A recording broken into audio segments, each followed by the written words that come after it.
குலதெய்வம் நமக்குள்ளே இருக்குங்க. எப்படி தெரியும்? 10 அறிகுறிகள். இப்போ உங்கள் மேலே சாமி இருந்துச்சுன்னு வைங்களேன், உங்களுக்கு அறியாமலே உங்ககிட்ட காட்டி கொடுக்குற 10 அறிகுறிகள். அப்படி இந்த 10 அறிகுறிகள் இருந்துச்சு அப்படின்னா, நம்ம சாமி நமக்குள்ளே இருக்குது அப்படின்னு நாம் புரிஞ்சுக்க முடியும். சரிங்க, எது மாதிரியான அறிகுறிகள்? முதல் அறிகுறி என்ன தெரியுங்களா? குலசாமியை பற்றின கவலை. எது மாதிரி கவலை? எனக்கு சொத்து பத்து கூட இல்லை, நான் கஷ்டப்படுறேன், சாப்பாட்டுக்கு கூட நான் கஷ்டப்படுறேன், வறுமையில் வாடுறேன், ஆனால் அதை பற்றி நான் கவலைப்பட மாட்டேன். என்னுடைய தெய்வம் இப்படி இருக்கே, என் குலதெய்வ எல்லை இப்படி இருக்கே, என் சாமி பேச மாட்டுதே அப்படிங்கிற கவலை பெருவாரியாக இருக்கும். இதுதான் முதல் அறிகுறி. சரிங்க, ரெண்டாவது அறிகுறி என்ன தெரியுமா? உடலில் தெரிகிற மாற்றம். எது மாதிரியான மாற்றம் அப்படின்னா, ஆண் தெய்வம் என் உடம்புல வருது அப்படின்னா என்னுடைய உடலோட தன்மை மாறி, என்னுடைய நாடி நரம்பு, அதே சமயம் என்னுடைய உடல், என்னுடைய மனம் எல்லாத்துலேயும் ஒரு சில மாற்றங்கள் தெரியும். நானாக இருக்க மாட்டேன். சாமி ஆடுறவங்களுக்கு தெரியும்.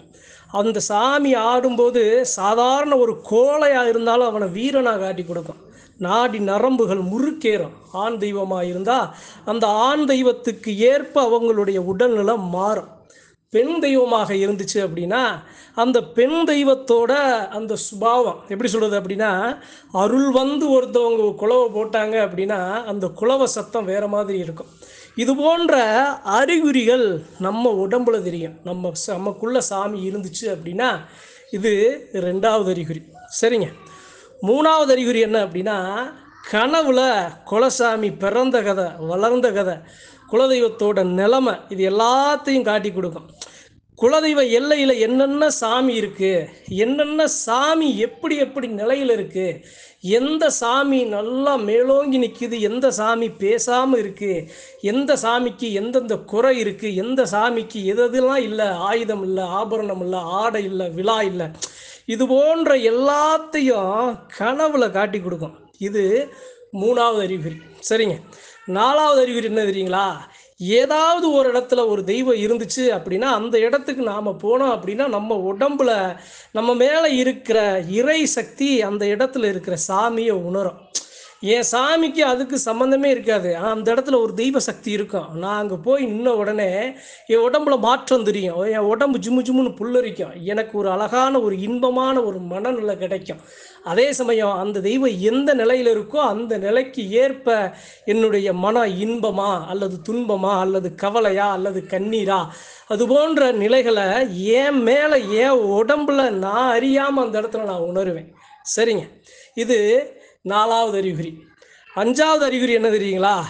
என் மேலே சாமி வந்தாலும் என் மேலே வந்துருச்சே அப்படின்னு நான் சந்தோஷப்படாமல் என்னுடைய உடன் தெய்வங்கள்லாம் வரலையே, என் உடன் தெய்வங்கள் என்னுடைய பங்காளி குலமக்கள் மேலே வரலையே அப்படிங்கிற அந்த ஒரு ஆதங்கம்.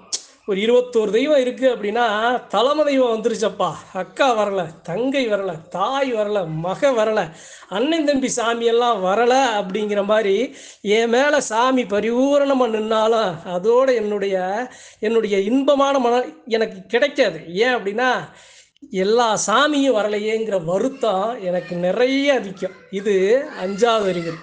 சரிங்க, ஆறாவது அறிகுறி என்ன தெரியுங்களா? நான் ஏதாவது ஒரு இடத்துல என் சாமிக்கு சேராததை நான் போய் செஞ்சுட்டேன் அப்படின்னா என் உடம்பு ஏற்றுக்காது. எனக்கு எப்படி சொல்கிறது அப்படின்னா, ஒரு சைவ தெய்வமாக இருந்து நான் அசைவத்தை ஏற்றுக்கிட்டேன்னா என் உடம்பு அதை ஏற்றுக்காது. எனக்கு ஒரு சில கஷ்டங்களை கொடுக்கும். நான் ஒரு சில 3 வீடு எந்தெந்த வீடு சேராதோ, தெய்வத்துக்கு சேராதோ அந்த இடத்துல போய் நான் அன்னம் தண்ணி ஆகாரம் நான் எடுத்துக்கக்கூடாது. அப்படி எடுத்தேன் அப்படின்னா என் உடம்புல காட்டி கொடுக்கும். அப்போ என் தெய்வம் எப்படி இருக்கோ அதுபடி நான் நடக்காமல் அதுக்கு மாறாக நான் நடந்தேன் அப்படின்னா ஒரு சில கஷ்டங்களை என்னுடைய உடல் அனுபவிக்கும். இது அஞ்சாவது அறிகுறி. சரிங்க, ஆறாவது அறிகுறி என்ன தெரியுமா?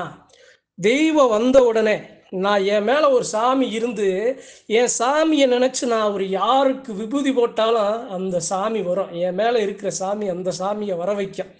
அதே சமயம் எனக்கு அருள்வாக்கு சொல்கிற ஒரு வல்லமையை கொடுக்கும், ஒரு சக்தியை கொடுக்கும். குலமக்கள் கிட்ட இருக்கிற பிரச்சனையை தீர்த்து கொடுக்குற ஒரு ஆகச்சிறந்த பொறுப்பில் என்னை நிப்பாட்டும்.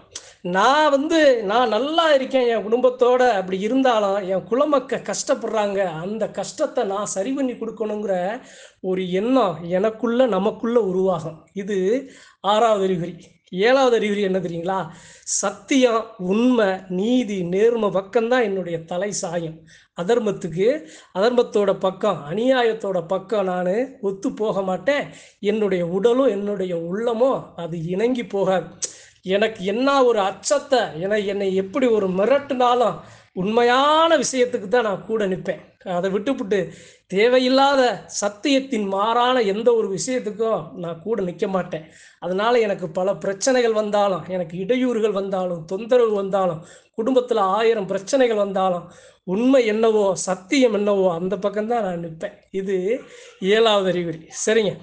8வது அறிகுறி என்ன தெரியுமா?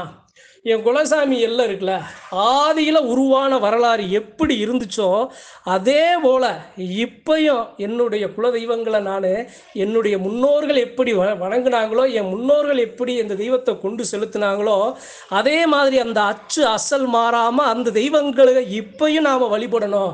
அந்த நிலை மாறக்கூடாது. தெய்வத்துக்கு தேவையானது என்ன, அந்த தெய்வம் என்ன விரும்பும், அந்த தெய்வத்தோட படையல் என்ன, தழுகை என்ன, அந்த தெய்வத்தை அழைக்கிறது எப்படி, அந்த சாமி வந்தோடனே அந்த சாமிக்கு நாம் என்ன கொடுக்கணும் அப்படிங்கிறத என்னுடைய முன்னோர்கள் 1000 வருஷத்துக்கு முன்னாடி கூட எப்படி இருந்தாங்களோ அதே நிலை, அதே மனநிலை எனக்கு இருக்கும். இது 7வது அறிகுறி. சரிங்க. 8வது அறிகுறி என்ன தெரியுமா? என் வீட்டுக்கு யாராவது ஒரு தீய வினை செய்ய வர்றாங்க அப்படின்னா எனக்கு காட்டி கொடுத்துரும். இவன் வர்றாங்க, இவங்க உன்னைய வாழ வைக்க போகிறாங்க, இல்லை உன்னைய வீழ வைக்க போகிறாங்க, இவங்க வர்றது நல்ல எண்ணத்தோடு வரல, ஒரு கெட்ட எண்ணத்தோடு வர்றாங்க அப்படிங்கிறத எனக்குள்ளே என் சாமி காட்டி கொடுத்துரும். நான் அவங்க முகத்தை பார்க்குறதில்ல, அவங்க நடக்கிற அந்த நடைமுறையில் என்னால் அதை கண்டுபிடிக்க முடியும். சரிங்க. இது 8வது. 9வது என்ன தெரியுமா? சாமி பரிபூரணமாக என் மேலே வந்து நின்னதுக்கப்புறம் தன்னிலை மறப்பேன். என்னைய நானே மறந்து தெய்வமாக அந்த இடத்துல நான் நிற்பேன். என்னப்பா இவர் சாமி வந்துச்சு அப்படின்னு ஒரு மனுஷனாக பார்க்காம என்னை அந்த தெய்வமாக பார்க்குற மாதிரி என்னுடைய தோற்றங்கள், என்னுடைய உருவங்கள், என்னுடைய செயல்பாடுகள், என்னுடைய அருள் வாக்குகள், என்னுடைய எல்லா தோற்றமும் அந்த தெய்வத்தை போலயே நான் காட்சியளிப்பேன். எப்படி சொல்கிறது அப்படின்னா, ஒரு கணம் கூட நான் மனுஷனாக அந்த இடத்துல காட்சி கொடுக்க மாட்டேன், தெய்வமாக தான் காட்சி கொடுப்பேன். எனக்குள்ள சாமி இருந்துச்சு அப்படின்னா. இது 9வது அறிகுறி. சரிங்க. 10வது அறிகுறி என்ன தெரியுமா? எனக்கு நிறைய கஷ்டம், நிறைய கருமாயம், எனக்கு நிறைய வேதனைகள், எனக்கு நிறைய வரும். அந்த கஷ்டங்களையும் கருமாயங்களையும் வேதனைகளையும் நான் அனுபவித்தாலும் தெய்வ நிலையிலேருந்து நான் மாறவே மாட்டேன். நான் என்னுடைய உயிரே போனாலும் பரவாயில்ல, என்னுடைய தெய்வத்தை நான் மலவோல நான் தூக்கி சுமக்கணும், என் தெய்வத்துக்கு தேவையானதை நான் மலவோல நான் கொடுக்கணும், என் தெய்வம் என்னைய எப்படி என்ன பண்ணாலும் பரவாயில்ல, ஆனால் அந்த தெய்வ நிலையை நான் கஷ்டப்பட்டாவது என்னால் முடிஞ்சதை என் சாமிக்கு நான் செய்வேன் அப்படிங்கிற அழகான ஒரு மேலோங்கிய எண்ணம். இந்த 10 அறிகுறிகள் இருந்துச்சு அப்படின்னா உங்களுக்குள்ள சாமி இருக்குது அப்படிங்கிறது சத்தியமான உண்மை. இந்த 10 அறிகுறிகளை அன்பர்கள்ட்ட பகிர்ந்து கொள்ள ஆசைப்பட்டேன். நன்றி, வணக்கம். மற்றும் ஒரு பதிவில் சந்திப்போம்.